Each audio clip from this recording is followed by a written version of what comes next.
Daniel has devoted his career to building businesses that are more than socially responsible, but at their core are bridge building in their essence. Being the founder and CEO of Kind Snacks, having formed multiple peace-building organizations and foundations, I've known Daniel for many years. He's been very dedicated from the first day I met him to the Israeli-Palestinian conflict in trying to transform that conflict. Globally, PeaceWorks and his PeaceWorks Foundation have demonstrated how business models can generate sustainable movements for change. And most recently, his new initiative, Empatico, run by George Khalaf, a friend of mine, is working to roll out globally an educational program that's going to foster the key missing link in forming a safer world, and that's empathy.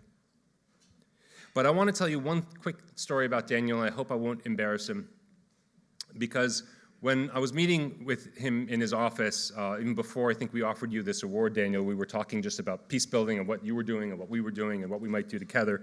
I mentioned to Daniel the story that I shared with some of you last year at this event about how, you know, my younger daughter had heard that if the elections went the way they did, that we would have to leave the country. A child on the playground had said that to her, and it was deeply upsetting, and so she cried the morning of the election, are we going to have to leave the country? So as I was mentioning this to Daniel, in the middle of what we were talking about, he could not keep himself from crying. Daniel wears his heart absolutely on his sleeve, and I would say that Daniel is all heart, except he is such a successful and savvy businessman that would be a disservice to him. Incidentally, congratulations on the minority stake that valued your company at $4 billion yesterday. We should have a side conversation after this, Daniel. So enough of that. Let me play the video for you so you can hear a little bit about Daniel from himself and his colleagues. Both my mom and father, while I was being raised in Mexico, felt that the most important thing for them to impart to their children was the ability to build bridges. My father was a Holocaust survivor. He was 9 years old when the war started and 15 and a half when he was liberated from Dachau concentration camp. It's all about building bridges to prevent the horrors of what my father went through from happening again.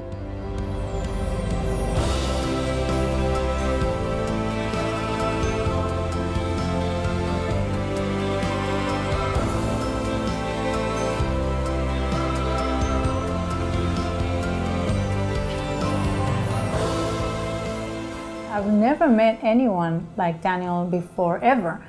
He has the ability to stay very, very committed, very passionate, even when everyone else has lost hope or, is despaired. And he has made us to what we are today, which is the largest grassroots movement in Israel. By far, I think, one of the most influential organizations that is running today in the public sphere in Israel. We keep remembering the qualities that he would like to see in any work that we do, and we keep remembering that Daniel is looking for something big and something bold and something crazy.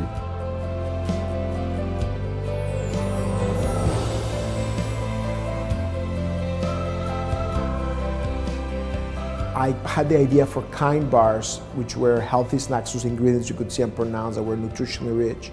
But I didn't want it to just be kind to your body, kind to your taste buds in terms of being delicious. I also wanted to be kind to your world in terms of developing emotional intelligence and empathy and celebrating kindness. He is somebody who has tried every which way to really help people in this part of the world because he believes in it. So it definitely has been an interesting journey for me to have perspective, not just about the responsibility that I have to my father, but also to my children, to try to not just honor his memory, but also to prepare this world for the future generations.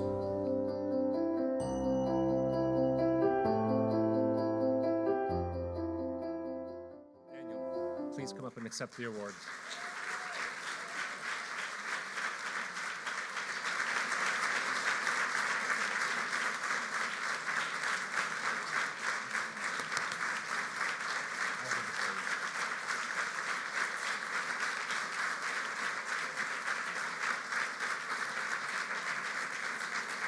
Thank you. Well, since Since they managed to show 2 cheese ball moments already for me, I'm going to do the best to not get emotional in the next 4 or 5 minutes.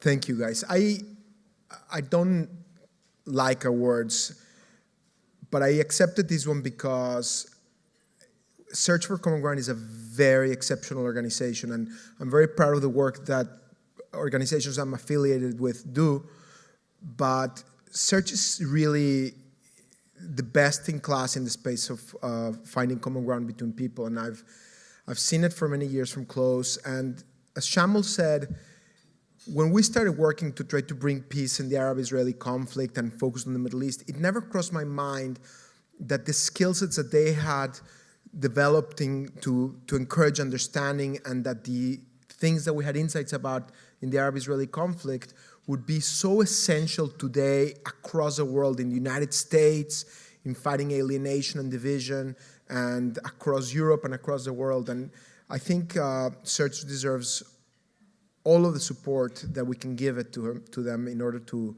scale their impact and take out advantage of all the 30 plus years of insights that they've had to help at this incredible time of need. When I think about Search, I think about John Marks, the founder, who has great vision and drive. And I think about Shamil, who you've met, who's a poet and a purposefully passionate leader with rare operational excellence. So he combines that sincerity of purpose with that ability to be strategic and operationally formidable. And in full disclosure, I tried many years to try to get him to work with me, but I'm not as persuasive as they think I am. But the person that I want to share a few more thoughts about tonight, that in my opinion embodies the essence and the soul and the spirit of Search for Common Ground and its secret sauce, is Susan Collin Marks, who's not here today because they had to be in Holland. But I want to, for those that know Susan, they already know what I meant by saying that. But for those that don't, I want to just tell you one quick story that will give you a sense of why her spirit being embedded in the DNA of Search is so essential to Search's success. When I was getting One Voice off the ground, somewhere around 2002 is when I started, and by 2004, 5, 6, I had some major devastating setback. I don't actually remember what was so major about it, because I don't even remember what the setback was. And this is also about perspective, but at that moment I felt the world was falling apart and that I was failing, and I had left my career as a attorney to try to start One Voice, and had actually taken a leave of absence from my company to try to start this movement. And I felt really, really disappointed in myself that we hadn't yet resolved the Arab-Israeli conflict. And